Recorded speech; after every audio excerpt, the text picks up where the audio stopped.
সেইদিনা ইয়াতখনত হাতুৰিবৰ কাৰণে যিখন ফৰ্ম ফিল আপ কৰিব লাগে পাৰ্মিশ্যন ল'ব লাগে সেই পাৰ্মিশ্যনৰ লেটাৰ 1 2 যিখন ইয়াতত মানুহজন ঢুকাইছিলে য'ৰ পৰা জপিয়াই সেই ইয়াতখন জব্দ কৰা বুলি সিল কৰা বুলি ছিংগাপুৰ কৰ্তৃপক্ষৰ ডকুমেণ্ট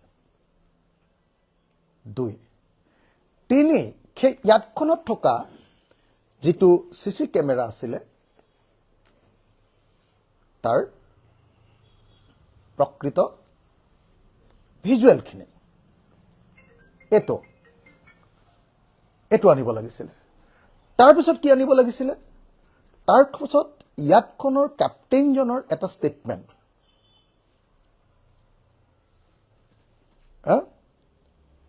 তাৰপিছত কি কৰিব লাগিছিলে ইয়াতখনত আন যিবিলাক মানুহ আছে তেওঁলোকৰ ষ্টেটমেণ্ট তাৰপিছত ৰেস্কিউ টিমটোৰ ষ্টেটমেণ্ট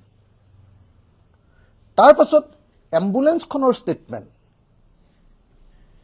এওঁলোকে কৈছে যে ৭৫ মিনিটৰ পাছতে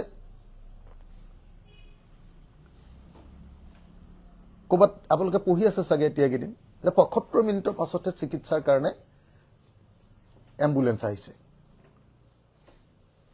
তো এতিয়া এম্বুলেন্সখনৰ ৰেস্কিউ টিমটোৰ এম্বুলেন্সৰ ডাক্তৰৰ আটাইবিলাক ডেফিনেটলি হেৰি লাগিব একো কৰা নাই জানি আচৰিত হ'ব যে আনকি ডাক্তৰৰ ষ্টেটমেণ্ট এটা অনা নাই আনকি পোষ্টমৰ্টেম কৰা মানুহকেইজনৰ ডাক্তৰে নিশ্চয় পোষ্টমৰ্টেম কৰিছে তেওঁলোকৰ ষ্টেটমেণ্ট অনা নাই আৰু আচৰিত হ'ব যে জুবিন দা যিটো হোটেলত আছিলে সেই হোটেলটোত গৈ তদন্ত কৰাৰো এক লাইন শব্দ মই পোৱা নাই যে ৰুমটো সিল কৰা হ'ল সিল কৰাৰ কাগজটো গৈছে বাৰু এমাহ দেৰিকে 19 ছেপ্টেম্বৰত মৃত্যু হৈছে 20 অক্টোবৰত গৈছে এমাহৰ পাছত